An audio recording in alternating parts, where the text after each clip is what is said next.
Israel and Iran. So the short term, then the long term kind of background here. Iran is a massive nation of 92 million citizens. You have Israel, which is significantly smaller. Much smaller population, but they do have a nuclear program. They do have nuclear weapons, and they do also have a very sophisticated and advanced set of military equipment, some of which they've developed on their own, some of which has been supplied by the United States. There has been talk for over 30 years about how Iran is just weeks away from developing a nuclear weapon. I'm not going to speculate on whether they are or not, because I quite frankly have no idea, and I might be the only person in the history of media to have the cojones to say, I have no freaking clue whether they have a nuke or not. Okay, I've got no idea. But what is happening right now is Israel is claiming, once again, that Iran either has or is very close to a nuclear weapon, and that can't be allowed to happen, is the rhetoric going on. And so they launched a missile attack last week that has been going on for the last 6 days or so that I'm sure you've heard about. Now, the major escalation that we've seen in the last 48 hours is that Donald Trump has gone from being pretty staunch that we're not going to be getting involved in this conflict to saying that it is actually very possible. Yesterday, he met with the Joint Chief of Staff and they in the Situation Room and discussed whether or not we are going to be joining the war on the side of Israel. At this point in time, we don't really know whether we're going to or not. We know that we have confirmation that the United States has been shooting down Iranian missiles coming into Israeli space, but there has been no direct involvement by the United States as of yet. That being said, there are many different accounts on Twitter that track the movement of American tankers, of American bombers, etc., and there is a great deal of movement in the direction of the Middle East, so it is absolutely certain that the United States is posturing to be able to enter the war if it so chooses. The USS Nimitz, for example, one of the oldest aircraft carriers in the fleet, has been moved out of the South China Sea over towards the Persian Gulf, probably because Iran is going to try and close the Strait of Hormuz, which is something that we've discussed previously as well. Just give you a bit of a geography lesson here real quick to catch you up to speed, and then we're of course going to talk about the impact that this has here on Bitcoin. No Google Maps. I'm not a robot, I promise. I know it's hard to tell these days, but if you look over here in a map of the Middle East, you have Iran right here, massive nation, again, almost 100 million people. You've got little old Israel over here, very powerful, but also very small.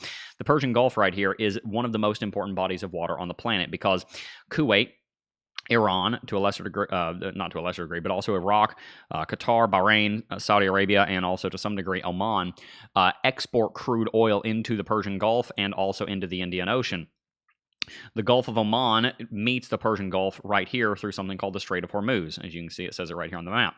This strait right here, this little narrow body of water, just a little over 100 miles across, about a quarter, about 20% to 25% of global petrochemical products flow out of all of these nations in the Middle East to the rest of global markets, especially to China. There is a very serious reason why the Strait of Hormuz might get closed. If Iran is feeling too threatened and it feels like regime changes on the horizon, that there's too many revolutionaries in the nation, the Israelis are bombing them too much, etc., they do have the ace up their sleeve to be able to close the Strait of Hormuz by basically saying, if you sail a ship through here, we're going to blow it out of the water with a rocket. And if they were to do that, that's going to tick off a lot of people. Specifically, it's going to tick off China. Well, here's the issue. China is actually more so kind of friends with Iran. If they close the Strait of Hormuz, they're basically forcing China to come and join the war on the side of Iran. At the same time, it will also most likely force American military involvement because the United States likewise receives a great deal of its oil straight here through the Strait of Hormuz. This one event of trying to close the Strait of Hormuz, therefore, could bring China and the West, specifically the United States, into the war on their respective sides very quickly. This is why this is such a big deal, because it all comes down to money and oil, as it always does. It comes down to money and oil. And of course, it also comes down to the Iranian people, many of which don't like the Ayatollah and are looking for a regime change. Now, again, I'm not getting all into that, but the point is, this is a very serious escalation. This is a much bigger deal, just talking geopolitically and as far as far-reaching implications are concerned, even than the war in Ukraine. Obviously, both of them have been absolutely terrible, and a great number of people are suffering because of them.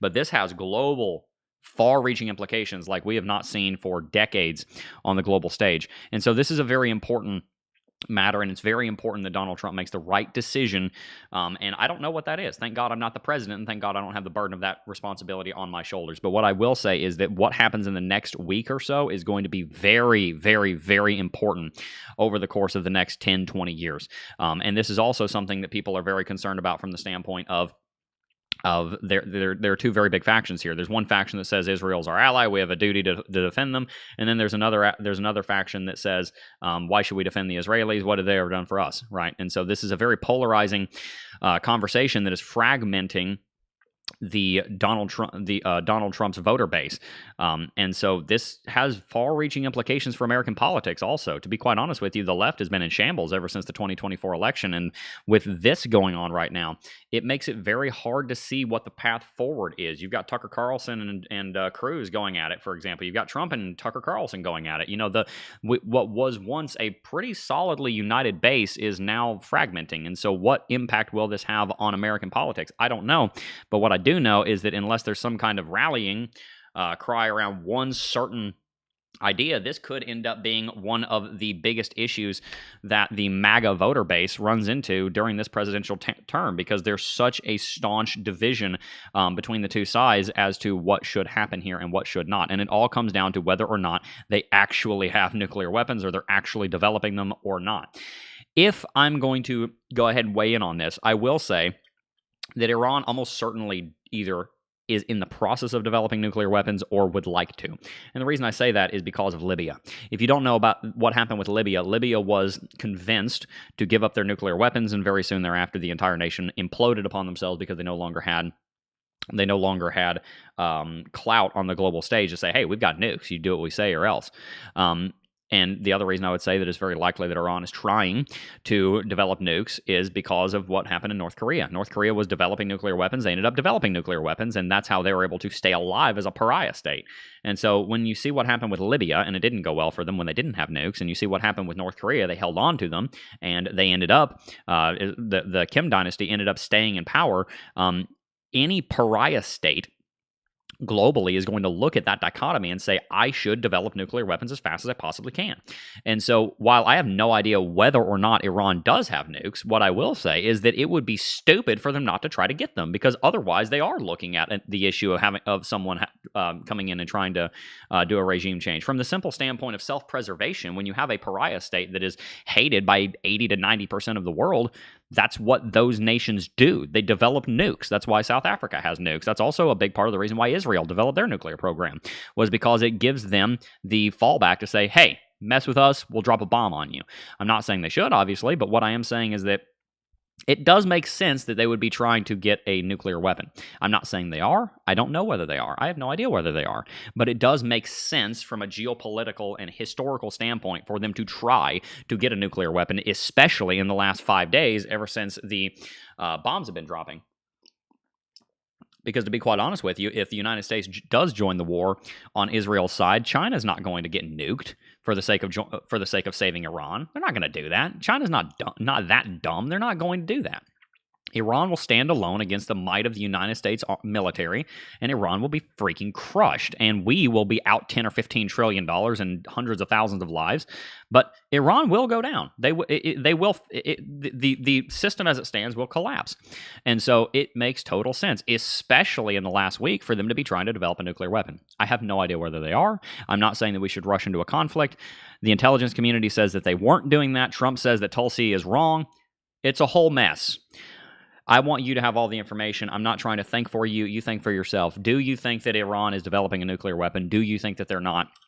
I would love to see what your opinion is on this. At the end of the day, I'm not real interested in us getting involved in a war in the Middle East. The likelihood of Iran being stupid enough to launch a nuke at America is very low, even if they had one. So I don't personally see why we should join on the side of Israel, but I don't know. This is something that I'm going to try and not wade too much into. The point is, I want you guys to have some context of what's going on here. Now, what's going to happen? We talked about what is happening. Let's talk about what's going to happen. What's going to happen in the next week is that within the next week or so, it is going to become clear whether the United States is going to join this war or not. If we do join this war, you are going to see stuff hit the fan like you have never seen before. The United States is the most powerful military on planet Earth over and over. The United States Navy is the second largest air force on the planet. Iran has approximately 520 warplanes before this war began. The United States possesses 15,600. There is no contest that if we join the war, Iran will fall and regime change will happen. What will also most likely happen is it will turn into a protracted guerrilla war like we have seen for the last 40 years in the Middle East. And it will also, if that happens, and if it's not a very quick regime change, will almost certainly lead to the fragmentation and the dissolution of the MAGA voter base. And the reason for that is because one of the reasons that Trump got elected in the first place was because in 2015, he sat Jeb Bush down and said there were no WMDs in Iraq. Why did we go in? Why did we waste thousands of lives? Why did we waste trillions of dollars? Why did we bring so much instability to the Middle East? A big part of the reason that Trump got popular in the first place was because he called that bull crap out. If he does the exact same thing and history repeats itself, obviously he can't get elected again, but whoever he nominates, whoever he endorses probably won't get elected either, which brings American politics into a complete and total upheaval. From the American standpoint and from the Middle Eastern standpoint, let's look at them separately. From the American standpoint, politically, you would likely see a fragmenting of the MAGA voter base. From an American economic standpoint, you would most likely see a short-term crash on the stock market and probably a short-term crash on the Bitcoin market if we were to enter the war, because the fear of nuclear annihilation is not great for markets. Historically, it's not very good for markets. From the Middle Eastern standpoint, politically, you would most likely see Israel become significantly more powerful because now they have historical precedent to say, hey, we're able to get the United States to join a war with us. And from the Middle Eastern economic instability standpoint, you would almost certainly see the just, goodness gracious, I mean, how many of you guys were alive to see what happened in Iraq in the early 2000s? The opening days of that war. I was very young at the time, but I've studied it. It was insane. The coalition of nations that came against Iraq and how quickly everything hit the fan. If that happens again, it will bring untold instability to the Middle East. And the implications of that economically and geopolitically are definitely difficult to ascertain. There's a possibility that the Shah comes back. There's a possibility that you see the kingdom come back to Iran. We don't know. We really don't know, but what I can say is that there's a great deal of instability in the region and globally right now, and we are going to get some more answers over the course of the next week or two. One final thing to mention is that the Iranians, if they are developing nuclear weapons, they're likely doing so at the Fordo nuclear site, which is an underground nuclear facility buried about 200 to 300 feet below ground. The Iranians cannot take this out on their own because they don't have bunker busters that are capable of doing this. The United States does have a bunker buster. It's called the GBU-57, and it is only able to be deployed from a United States U-2 stealth bomber. This is a big part of the reason that the Israelis want the Americans to get involved in the war on their side, because the Israelis are not capable of destroying this nuclear facility on their own. They just simply don't have the tech for it. So in the next week, one of the most important headlines you can look out for is whether or not the United States trains the Israelis to drop the GBU-57 out of the back of a C-130 carrier, out of the back of a C-130 aircraft, which has never been done before, but is theoretically possible, or if the United States joins the war directly and drops that bomb from a B-2 Spirit. If neither of those happens, then the Iranians, in my opinion, will almost certainly use that facility to start building a nuclear bomb. What should they do? They just got a bunch of rockets fired at them. I'm not saying that they should have a bomb or that it's good for them to have a bomb, but what would you do if you were the leadership of Iran and everybody's trying to kill you? Of course you're going to try and develop a nuclear weapon if you've already got some of the tech there. Of course that's what they're going to do. So if they weren't developing a nuclear weapon before, they almost certainly are now. And if they weren't and now they are, then that's a real plunder. So this is a mess. Again, one of these situations where I'm glad I'm not the president, because I don't think that he has a really great option here. I think he's got a worst of two scenarios. I do think that I hope and pray that Trump will make the right decision here. I don't know what that is. He has far more information than I do, and the best thing I can advise you guys to do right now is to be praying for our president. I would be saying the same thing if this was Biden. I would be saying the same thing if this was Kamala, because we need the Lord to guide our president, whether our president wants him to or not. So definitely, absolutely make sure that you pay very close attention to politics and don't let the fear overtake you. And make sure that you are able to make sure you pray for our leadership. Rick said B-2 bomber, just FYI. Yes, no, I know. The B-2 bomber is only in the American inventory. The Israelis don't have a B-2. So what I'm saying is that the Americans could theoretically train the Israelis to drop the GBU-57. It's about a 30,000-pound bomb. It can tunnel 200 feet below ground and then explode. So it's capable of taking out Fordo. The Americans could theoretically train the Israelis, and the Israelis have been talking about this. They could theoretically train the Israelis to drop the GBU-57 out of the back of a C-130, because the Israelis don't have B-2 Spirits, but they do have C-130s, troop carriers. So that is something to watch out for. And if I were Trump and I wanted to take out the Iranian installation at Fordo, but I didn't want to be the one to do it for political reasons, that's what I would do. I would train the Israeli. If I wanted that installation gone and I didn't want to have the blood on my hands and the whole global community looking at me, I would give them the bomb and let them do it.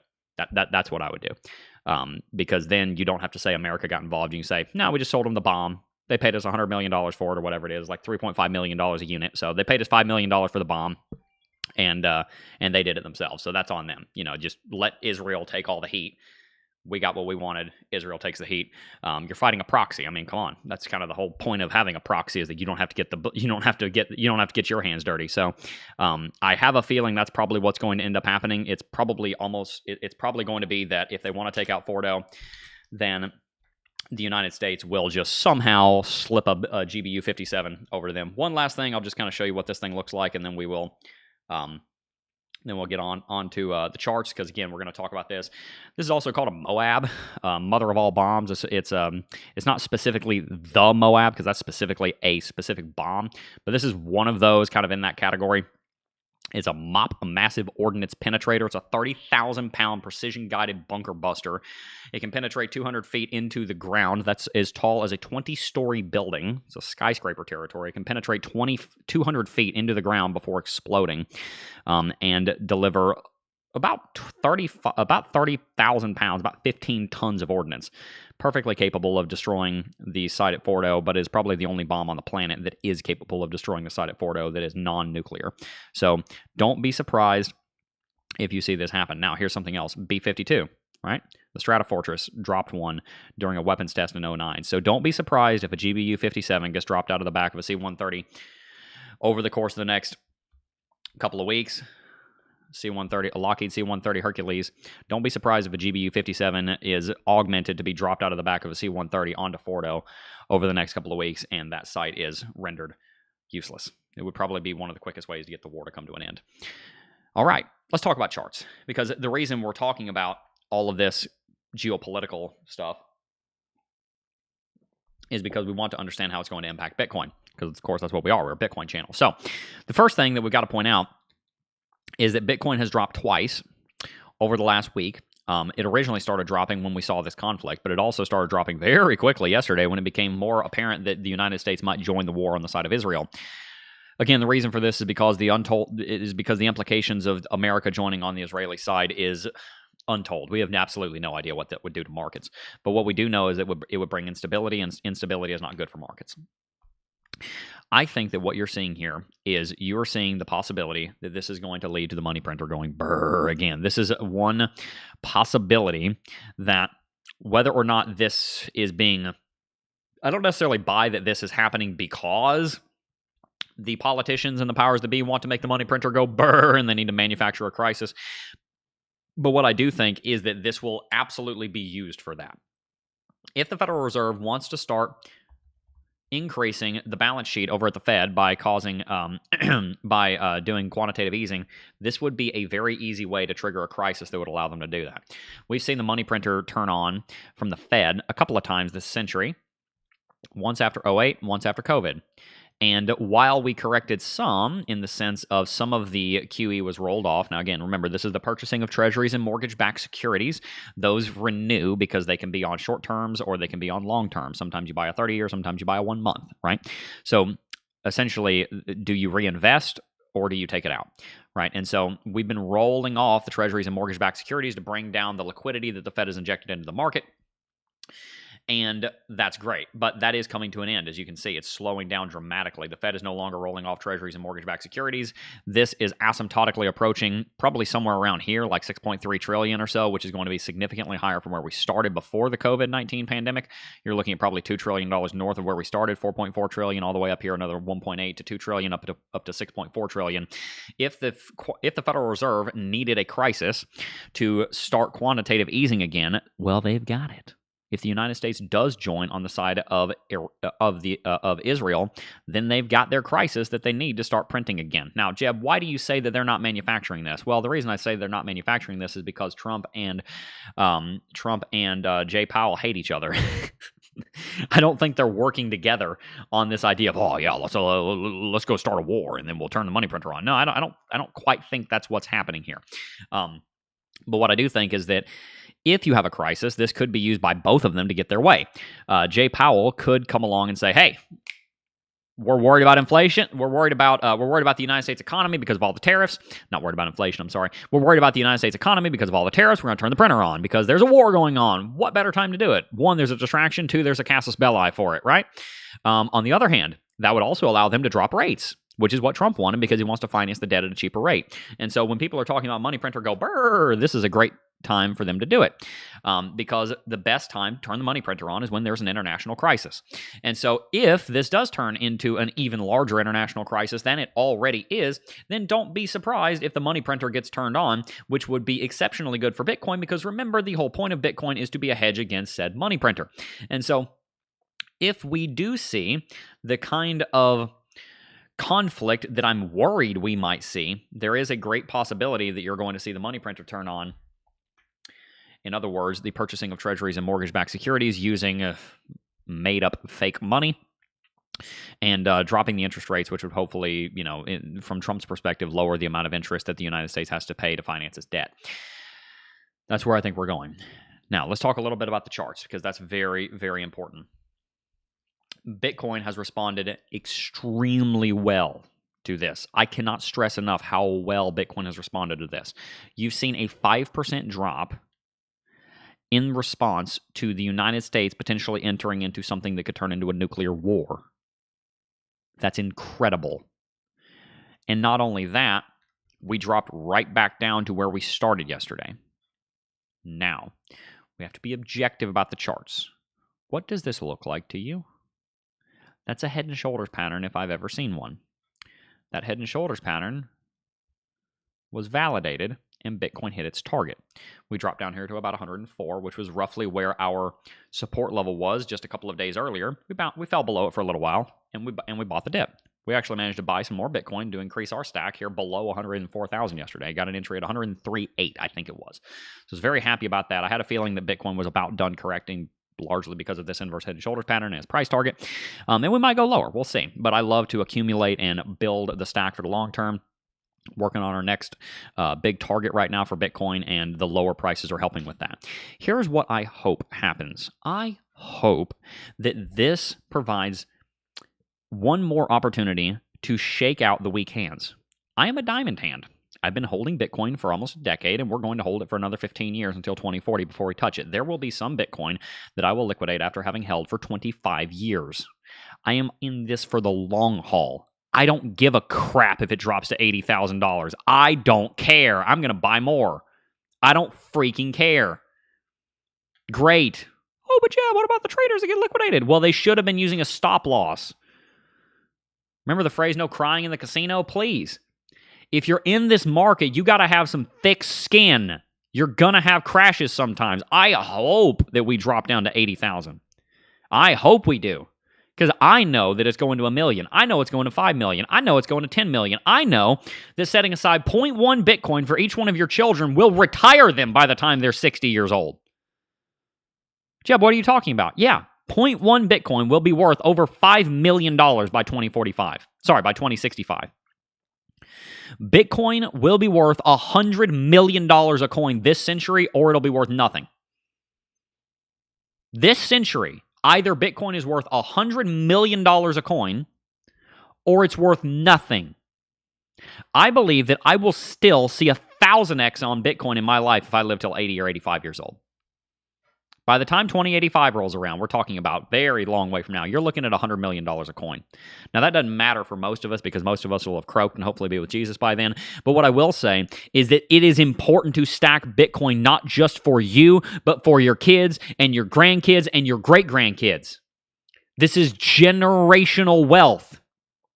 Stop pitching a hissy fit when it drops 20%. You just bought yourself more Bitcoin. Buy the freaking dip. I hope and pray that Bitcoin crashes down to $88,000. I hope it does. Oh my goodness, I hope it does.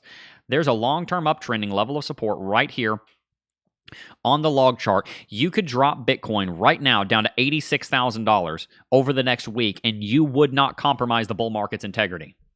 Even if you did, let's say a bear market started right now and you dropped us down to $40,000. Okay, so that means that the bear market bottom is 3x higher than the previous bear market bottom. That's higher highs and higher lows on the weekly, monthly, and long-term charts. Awesome. I'm game. Drop us down to 40. I don't care. I'm buying more because I believe in this space. Do you? If you don't, that's fine. But don't play games that you don't understand. Do you believe in Bitcoin or not? If you do, quit pitching a fit whenever it drops. You just got a better entry. If you want to be a trader, fine, but be a long-term investor first. Let me say that again for those of you in the back who really don't want to listen to that advice. If you want to be a trader, fine. Be a long-term investor first. There's a possibility that Bitcoin could drop here. We've got an uptrending level of resistance, a triple top. We are deciding right now whether we're going to institute an inverse head and shoulders pattern that Bitcoin will ride all the way up to 150,000, or if Bitcoin's going to drop in a precipitous downtrend down to $90,000. By the way, let's say Bitcoin does drop down to $90,000. Let's say it does drop down to $91,000. Guess what? It's still an inverse head and shoulders pattern. Do you see my point here? We are so much in good shape. As the rest of us say, we are so back, right? We're fine. Okay, Bitcoin breaks 100K, drops down to 92, fills the gap. You get to buy the dip. The inverse head and shoulders pattern is still intact. We moonshot. Just imagine for a second that on this geopolitical turmoil, Bitcoin did drop below 100K. We spent 45 days up here above 100K. We showed the world that Bitcoin deserves to be a six-figure asset class. You drop back down to 92. You fill in the CME futures gap. You build the right shoulder even stronger. And then what do? You end up going through a massive breakout that takes us to $175,000. From 91 to 170, you're looking at nearly a double on Bitcoin. A 90% movement by the end of the year. It is very possible that that's what's going to happen. It's very possible that the United States joins the war on the side of Israel, crashes every single global market for a month, including Bitcoin. Bitcoin breaks below 100K, but only because World War III is on the horizon, which it won't turn into that because no one's stupid enough to launch nukes at each other. We hope. And if they are, so what? You're dead. What do you care about your return? You need to be talking to Jesus, not to me. Assuming the world goes on, then after a couple of weeks, it becomes apparent that nobody's going to launch freaking nukes at each other. The whole market rebounds because it priced in the fact that there's another war in the Middle East. Bitcoin returns to all-time highs. So does the stock market. SPY breaks 613. Bitcoin breaks 112. And you explode. There is a time coming very soon that SPY breaks above 613 as soon as the United States stock market breaks above all-time high. You can bet your bottom Satoshi that Bitcoin's going to be there too. Bitcoin is just waiting for a show of strength from the U.S. stock market before it catapults itself to $150,000 regardless of what is going on in the Middle East. Because Bitcoin was designed to be the place that you run when there's global instability. By the way, one of the largest banks in Iran just went down from a cyber attack. They had all their files wiped. Everybody that had money in the bank, gone. They can't do withdrawals. They've lost their money. It's gone for good. They can't get it back. Trust the banking system, why don't you? Talk about a great use case for Bitcoin. How about the Iranian people that have no access to banking right now? Every time one of these conflicts happen, you get more and more people orange pill because they think to themselves, maybe I shouldn't trust central banks because sometimes central banks can get freaking bombs dropped on them. You can't do that with Bitcoin. Oh, well, Jeb, what about myself? I know, you can put them in here. You realize that, right? You can store $100 million worth of Bitcoin in your head. Who do you think donated 300 Bitcoin to Ross Ulbricht? Ross Ulbricht, come on. You know the guy had it in his head. You know the guy memorized his seed phrases before he went to prison, knowing that if I ever get out, I'll regenerate them and have money. You know he did. You didn't see that? Like the day after the conference, somebody donated him 300 Bitcoin. Who's going to donate him 300 Bitcoin? We all love Ross Ulbricht. It was probably him. You can store your seed phrases up here, and no one can get them from you. They can put a bullet through your head, but they can't get the Bitcoin out without negotiating with you. There's never been a form of money like that. Bitcoin was designed for a time such as this. And so right now is the most amazing time that we've seen in a long time to share about Bitcoin with people, both domestically and if you know anybody in Iran. If you know churches, if you know Christians, if you know just people in Iran, get them some Bitcoin. Send them a little bit of Bitcoin. Teach them how to set up a wallet. Somehow help them get a Starlink in their hands. Tell them they need to memorize their 20-word seed phrase. They need to sit there all night and memorize it in case something happens to the physical wallet because they're in a war zone. It can happen. They need to get some Bitcoin. They need to get in a wallet, and they need to memorize the seed phrases. That's what they need to do. And it's going to happen. The only thing that this does to the price, in my opinion, is it increases the likelihood of a drop down to $92,000 to fill the CME futures gap. If it does, the bounce will be enormous. And if it drops below that, and we break the long-term uptrend and Bitcoin goes into a bear market, fine. I am going to be very excited to load up on more Bitcoin because I firmly believe no matter what happens, Bitcoin is going to $1 million in the next 10 years. So if I can get entries at 40,000, 50,000, 60,000, then that means I'm going to have double the return when we go to $1 million rather than buying at 100K. I would love to acquire more Bitcoin because I can acquire Bitcoin faster down there than I can here. I hope that Bitcoin crashes. If you're actually a Bitcoin maxi and you're actually wanting to build a big portfolio of Bitcoin, dumps are your friend because it's a discount. So with all of that said, this is a terrifying reality for those that live in Israel and for those that live in Iran. And quite frankly, there is a real risk of thermonuclear war. And that's kind of scary. And so I highly encourage all of you to give your life to the Lord Jesus because you never know what's going to happen. I mean, so many of the world's nations have nukes. I mean, the bomb could go off any day, whether there's a conflict in the Middle East or not. And so it's very important that we draw close to Christ, and it's very important we give our life to Him because we don't know our time and place. Any one of us get hit by a bus tomorrow, and there we go. We're in front of Christ. We want to make sure that we are His before we get there. So give your life to the Lord Jesus. Repent and believe in the gospel of Christ today, not tomorrow, because the devil will always give you a reason to say tomorrow. Do it right now, this very second. Pause the video, get down on your knees, say, Jesus Christ, you're the Lord of my life. Help me to do whatever I need to do to follow you. Do that now. Don't wait. Don't wait. It's not smart to wait because you could die at any moment. You need Jesus. You can't do this. You need Jesus. I can't do this. I need Jesus. So that's the most important thing is at any given point in time, we need to be giving our life to Christ because we don't know when our date and time is. At any given time, we need to be ready for His return. And as far as finances are concerned, if we go through a major corrective movement, take it as a great opportunity to buy more. Don't complain. Don't sit here and say, oh, my dollar portfolio. Friends, I understand your dollar portfolio. You need a long enough time horizon that you're willing to go through a correction for a year or two. You need to be looking 5-10 years out. You just have to because the volatility that Bitcoin has means that if you look a year out at any point in time, a Bitcoin could be down 50% a year from now.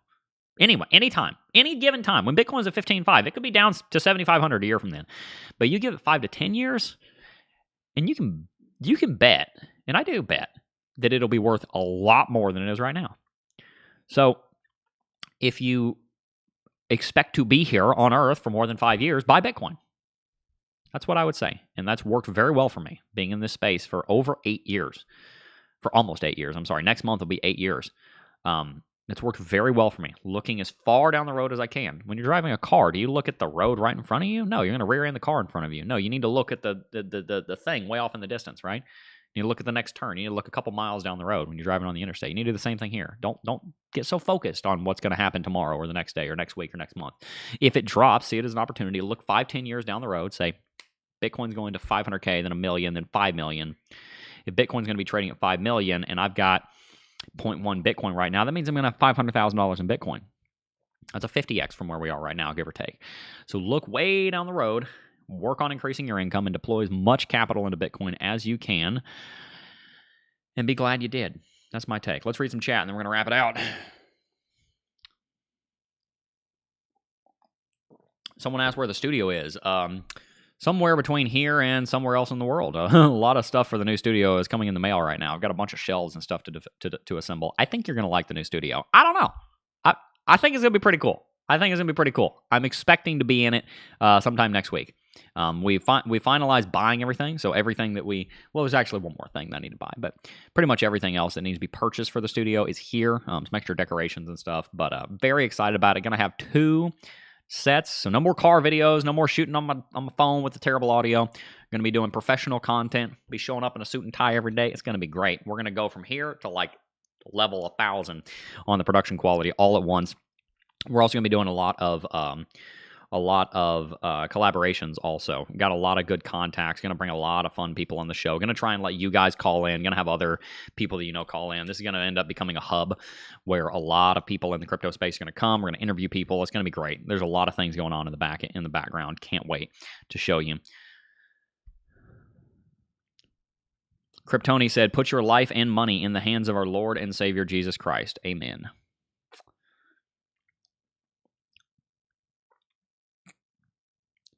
Amen. Yeah, people need to quit worrying about the Middle East. They've been fighting for thousands of years. The bottom line is we need to pray for the Middle East. We need to pray for... At the end of the day, I mean, so many people try and act like they know exactly what's going on. Nobody has a freaking clue what's happening. It's the chaos there is at its very core, it's spiritual. There's chaos, and we need to pray against that. We need to pray there be order, and there be morality, and there be good motives, and there be peace, and that the righteous would win, whoever that is. And we don't know who that is. Pretty good odds. Bitcoin looking good for a 1 to 2 year. Yep. Bitcoin has 2 phases. It's either going up or it's on sale. Exactly. So look for when it goes on sale. Most of people don't have the money to keep buying the dip 89 times. That's the thing. No, I know. And that's where if you're consistently dollar cost averaging in every month or every day or every week or whatever it may be, then if we spend a month down there, then what do you invest every month? $3,000? $1,000? What is it? Maybe if it dips and you're like, hey, I've got this thing I need to sell. I sold this thing. I got $500. I'll dump $500 in, you take the opportunity when you get it, and you try and lower your average cost basis as much as you can. Let's see. Remember in 1992, Netanyahu said Iran was days away from having a nuclear weapon. He was a liar. Exactly. No idea. Who freaking knows? I don't know. You don't know what to believe. You don't know what to believe. They were the main disinformation provider for WMDs that were supposedly in Iraq. Exactly. No idea what to believe. No idea what to believe.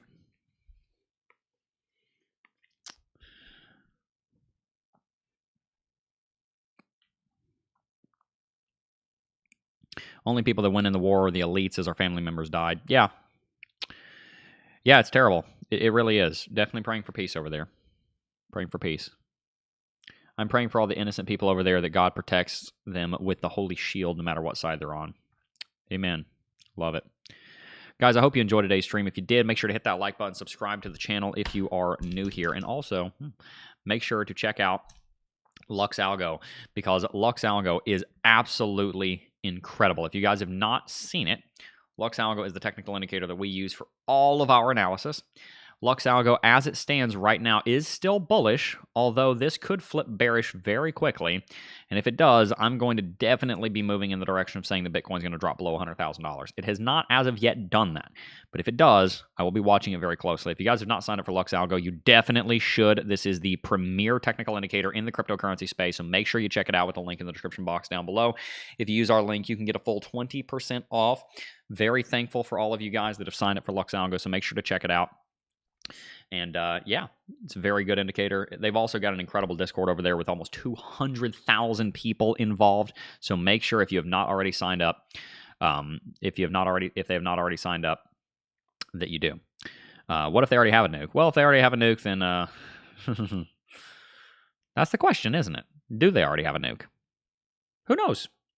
Don't know. Who knows? I wouldn't be surprised if they already had something that was nuclear capable. And they obviously have the launch devices to be able to drop bombs on Israel, because that's what they're doing. So whether they can drop one in the United States or not is the question. I'm watching the best channel there is to watch this war going on. Trust me, my family's from military. We already know where the leader is hiding. Yeah, I mean, Trump himself has even come out and said that we know where Khomeini is. So praying for peace, praying for wisdom to prevail, and as far as I can tell you, the most important thing for markets is that if we see a drop, I don't think it's going to last forever, which means I think it's a good buying opportunity to lower your average cost basis, and that'd be my biggest input for you guys. I hope you enjoyed today's video. Hit the like button, subscribe to the channel, stay tuned for more content. New studio coming online in the next 2 weeks. I'm expecting it to be done probably about a week from now. I'm expecting latest probably next Wednesday. That's what I'm thinking, because pretty much everything that we need to set up is coming in tomorrow. So probably about there. Hope you guys enjoyed today's stream. We're going to wrap it out. Before I go, I do just first want to thank each and every single last one of you for watching, as always, and I will see you guys in the next